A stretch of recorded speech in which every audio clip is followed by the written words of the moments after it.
So it's literally night and day. Night and day when you're talking about what's been happening to the Gilas Pilipinas team. Here we go. So when I say night and day, I'm basically talking about the two games that Gilas Pilipinas has played over the past couple of weeks. One against New Zealand, the Tall Blacks, and one against India. Let's talk about the first game against New Zealand, the Tall Blacks, who kind of lived up to their name. I'm talking about their height, not necessarily the second. You get my point. Now, so New Zealand, they're kind of a strong team. Not really a strong team. They're not up there in terms of the FIBA rankings, as you can see here.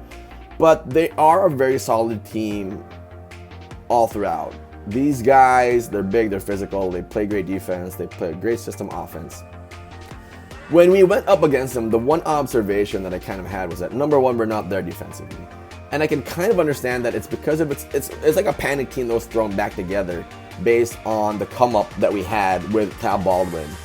Now, you have guys like young guys at that. Kyle Tamayo was there, RJ Barrientos, Renzo Bando. I like the lineup, but the problem was, again, defensively, there are just so many lapses, I believe. I'm not sure, again, if it was the physicality that was kind of throwing these guys off, or they were just not used to playing together yet, and they have a lot of chemistry issues with who should go where. But the Tall Blacks just kind of picked us apart on the offensive side of the floor. They were just running simple plays, pick and roll. We weren't defending well enough to the point where I thought, I mean, these guys just got to put a little bit more effort on this side of the floor. They're not defending well enough. They're not hustling hard enough, I believe, against the Tall Blacks. Again, you could attribute it to the way the Tall Blacks were playing. Physical, they were equally or possibly even just more athletic than we were. And in just my opinion, it's not much of an excuse. You kind of have to come ready for these games, regardless of whether or not we feel like it or whether we think it's fair. These are going to be our opponents moving forward in a majority of the leagues that will be played in the FIBA circuit, and if ever that we want to qualify for the Olympics. Of course, again, these are the teams that we're going to go up against. And I believe New Zealand isn't even up there if you're talking about the elite teams of the world. We're talking about Australia, the US, European teams like France, Slovenia.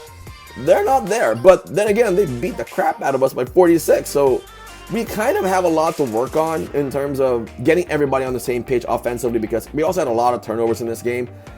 Shooting wise, we didn't do a very good job. It was 33.9%, I believe, to 50% in favor of New Zealand. And that needs to just get better. That needs to be improved if we're going up against this level of competition, because, again, there are levels to this. And New Zealand, again, is not a top tier team.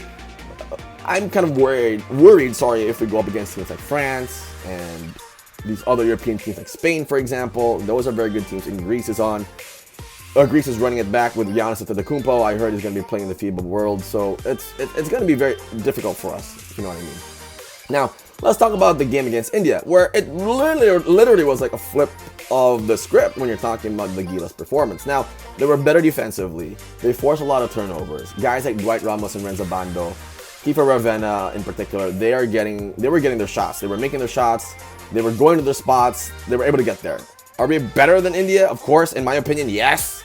Talent-wise, physicality, across the board. When it comes to Asian teams, I think we can definitely compete. There's no question there.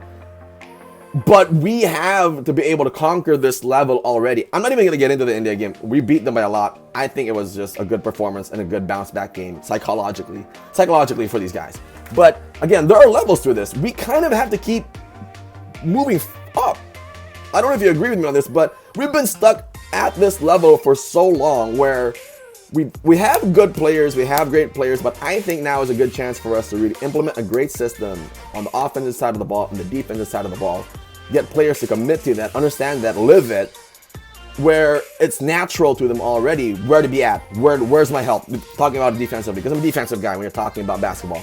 Where is my help coming from? Who is the guy behind me? Who are the guys that I can trust that we can get a stop when we need it the most?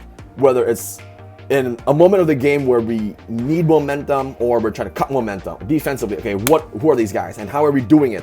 What's the concept? Are we doing zone type, man type? What are we doing? And they understand that fully where they can implement it right away. Offensively, I think they were just on the right track with Nenad Vucinic, and a more system type offense where there's a lot more movement. Because there was so much bash. There was a lot of criticism over Chot Reyes with regards to his system. Again, I need to emphasize this. I'm not mad at Chot. I'm mad at what he believes in. And those are two different things. I love Chot Reyes for what he was able to do for us, especially against South Korea and China, and over the years, just with the Gilas program. We've had relative success, but have we been able to go up? I think we have not. So now this is where guys like Nenad Vucinic, Thad Baldwin, I believe he's somehow working the sidelines, maybe in the background, I don't know. But so the system that we're looking to really have these guys learn is something that I believe can help us move up. We can't keep losing to the likes of New Zealand. We can't keep coming into these games and think, oh, we're gonna get destroyed. We can't have this lack of confidence going into these games and not give ourselves a chance. That's the problem that I had with the New Zealand game. Like, we didn't really play like we deserved we had a chance. We played like, oh, these guys are gonna beat the crap out of us, and they did. We competed in the first quarter, and all of a sudden we only scored 2 points in the second quarter. 8 points in the second quarter, and then the rest of it was basically already trash minutes. And I thought that, okay, we need to see a lot more effort. One thing that bothers me though is that, okay, I'm sure this isn't the final Gilas Pilipinas men's basketball lineup yet, but I do believe that we do need to make a couple of changes. All right, number one, I got a problem with the number 28 guy. I think his name is Kambao. Body language, I'm not feeling it. Defensively, and just when he makes mistakes, I don't know why it bothers me so much. But even, I was just watching the highlights even. I wasn't even watching the whole game. But is he a good passer? Yes, he's got a lot of skills. I believe that could help the Gilas team, but we kind of need everybody across the board to just, number one, the body language got to improve. Like, if you make a mistake, run back. Don't trot back, run back. It's just the basic habits, like basic good habits. If you have a turnover, if you're the one who turned the ball over, sprint back and get the ball back. And defensively, a little bit more intensity now. I mean, this happened in New Zealand. This also was apparent with India. Again, I'm nitpicking here, but we kind of, as a team, as a whole, everybody on the same page, we need to be a little bit more aggressive on defense. Be a little bit more mindful of where we are on the floor and who we're defending. And I believe that if we have consistency all across the board with all these players now, because I think we're in a great spot to just really keep moving up, and progressively at that, no longer just, oh, New Zealand, oh, we're going to get a butt kick. Oh, Australia, we're going to get our ass kicked again.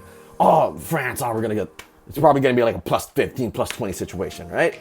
It can't be that anymore, in my opinion. We've been in this program for too long. We've been hoping for too long to not actually see some type of progressive effect. And when I say progressive effect, I'm talking about us going from, let's say, going up against New Zealand again, or China. We're beating them a lot. We're beating them a lot. And then we're going to get up there. And finally, at some point, can we have our names in the conversation of teams like France, Slovenia, the US? Do we, as basketball fans, because I believe we're the biggest basketball fans in the world, talking about the Filipinos, can we at some point, maybe in our lifetime, be able to say that we competed against the best of the best and that we're up there with the best of the best? I may be asking for too much, but maybe. Also, as a giant basketball fan, and I know a lot of you agree with me, we just want to have that pride in something that we are truly 100% passionate about, and that's basketball. Now, the Gilas men's national team, they still got a lot to fight for. It's going to be a it's going to be a super long program for them in terms of us being able to compete at the national level again to what we ultimately want to have, which is pride at an international level, where we, as a die-hard Filipino basketball fan, with pride can say that we can compete with the best in the world.